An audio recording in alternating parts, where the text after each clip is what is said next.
Entonces vamos a ver el funcionamiento de los flip-flops. ¿Cómo es que se evita ese comportamiento problemático que vimos? Llegamos y presentamos el diagrama del flip-flop como tal. Ese es un flip-flop. Y esos dos bloquecitos que nosotros vemos como cajas negras no son cajas negras, son lo siguiente.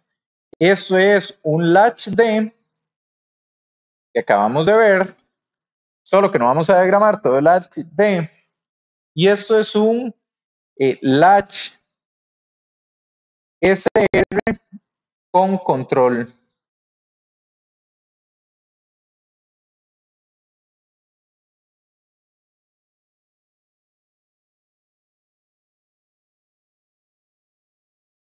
Eso es un latch SR con control.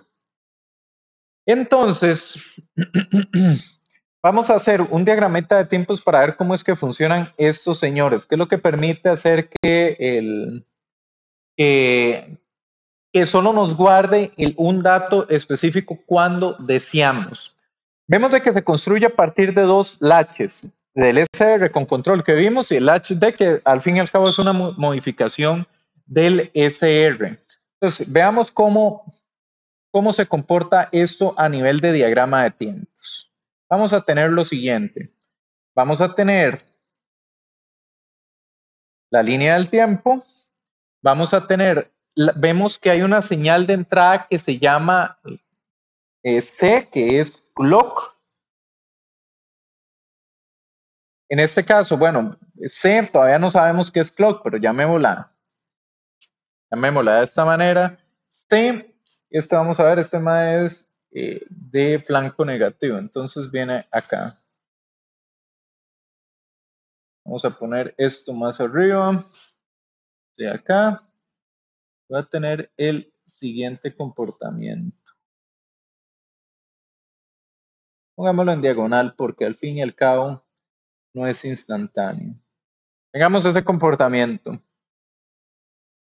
Vamos a tener la entrada D. Vamos a tener la entrada D. Muy bien. Y de la entrada D vamos a tener un comportamiento errático. Vamos a dibujar este comportamiento errático acá. Va a ser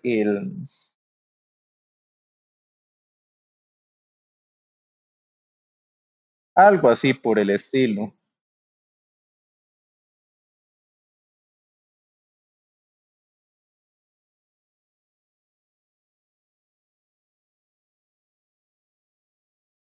Muy bien.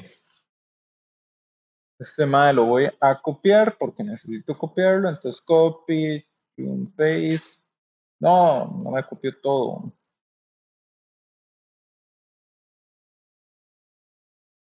Copy, paste. Muy bien, vamos a ponerlo por acá porque hay otro señor que va a tener un comportamiento igual. Y continuamos con el comportamiento errático de la entrada D. Acá la voy a poner en otro color. Hace eso. Bueno, que eso realmente... Sí, hace eso. Esa entrada está como tu decodificador en el proyecto lógico, José. Muy bien. Entonces, hace eso por el estilo. Veamos el análisis para el HD. Vamos a llamar a esta salida del HD, la vamos a llamar Q. La vamos a llamar, no llamémosla Q, llamémosla Q'. Y Q' la vamos a poner acá. De hecho, ya tenemos la salida de Q', cómo se comporta. Tiene sentido, José. Vea que es un latch D y lo acabamos de analizar. La señal de control está en 1. Dígase, la entrada va a reflejar la salida. Y ves que efectivamente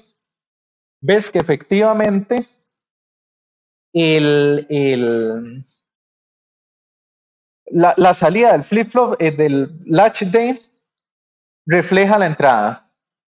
¿Qué ocurre, José? Hay un punto donde llega, hay un punto donde llega y la señal de control se baja. Y en ese punto, según lo que acabamos de hablar, es donde sostenemos el dato y donde la entrada ya deja de reflejar la salida. ¿Qué diferencia tenemos ahí, José? Que a partir de que este dato baja, el HD lo que va a mostrar en su salida Q' es un 1. ¿De acuerdo? Hay todo un análisis que no hemos hecho, José, y es el análisis del latch SR en este instante de tiempo que hemos estado hablando. ¿De acuerdo?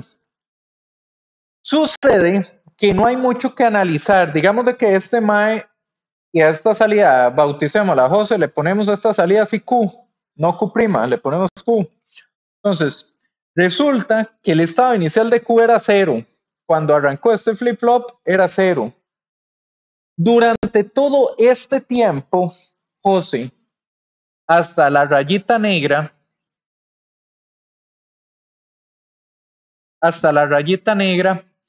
Q estuvo en 0. ¿Por qué estuvo en 0, José? Porque la señal de control, tal como lo acabas de mencionar, muchas gracias, esta MAE era 1 para este MAE aquí arriba, pero para este otro señor aquí era 0. Y cuando es 0, no importa lo que sean las entradas, la salida no va a cambiar. ¿Me va siguiendo, Brian? Sí. ¿Tiene sentido o no tiene sentido? Entonces, la primera parte del circuito, el HD, está activo y la segunda parte está inactivo. Está inactivo. Entonces, existe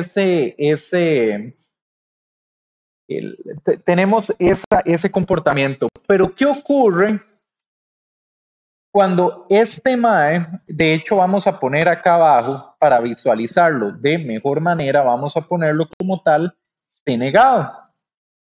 C negado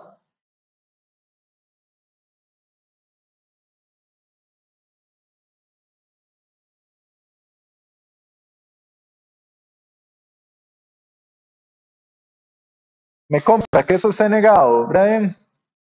Para la segunda parte del ciclo de reloj, ¿qué sucede? Este MAE, este señor que tenemos acá, se pone activo. ¿Y qué tiene como entrada este señor? Tiene el 1 que grabamos en Q. Tiene este 1 que quedó grabado acá. ¿De acuerdo? Entonces, a la salida, lo que se va a reflejar en este instante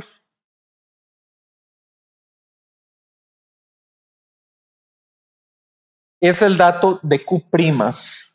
¿Cuál es la diferencia, Brian? ¿Y por qué esto es importante? Vea que la entrada como tal del circuito ha estado en todo este rato teniendo un comportamiento errático que ignora.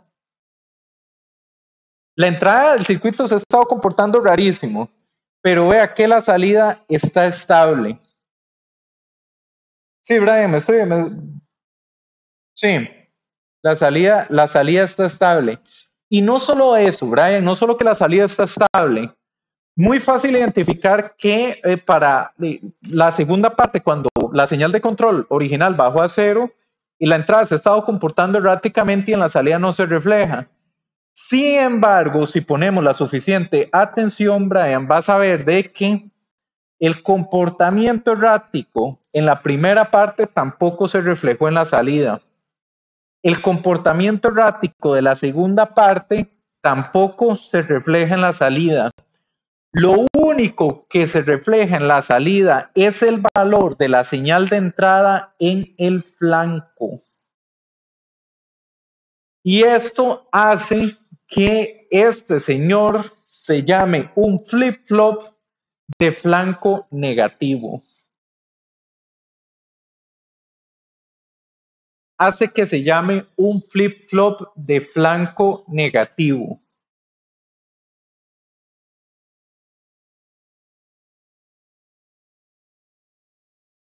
Me explico, Brian. ¿Cómo lo ves, Gendry? Sí.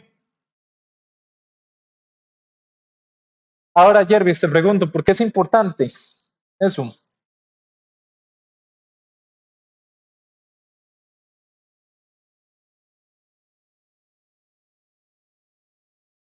Muy bien, la parte errónea, como por ejemplo el comportamiento errático de la entrada, nos permite ignorarlo, pero hace algo aún más chiva. Y ese algo más chiva que podemos hacer es que si tenemos la idea de llegar a agarrar la señal de control, tomamos, voy a cambiar de color porque no me gusta. Vamos a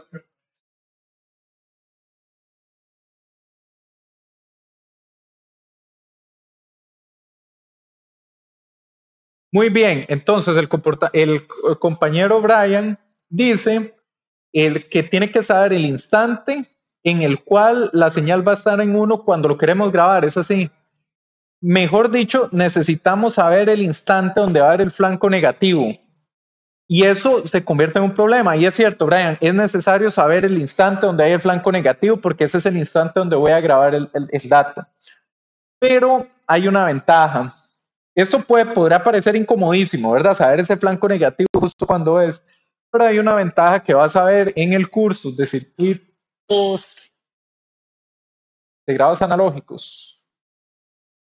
Cuando vean el temporizador 555 o cuando vos vayas al laboratorio y pongas el generador de funciones en una función cuadrada o cuando ves que los procesadores te hablan de la frecuencia del reloj y vos te preguntas qué es un reloj y resulta que un reloj es sencillamente una señal cuadrada periódica.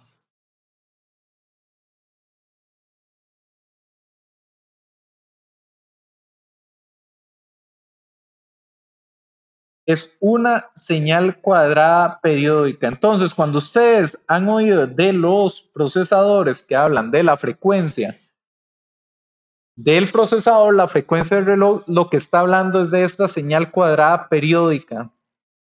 ¿Y por qué esto es chivísima? Porque al tener una señal cuadrada periódica, resulta que usted, conociendo el T0, a ojo cerrado, usted puede saber todos los flancos negativos donde están.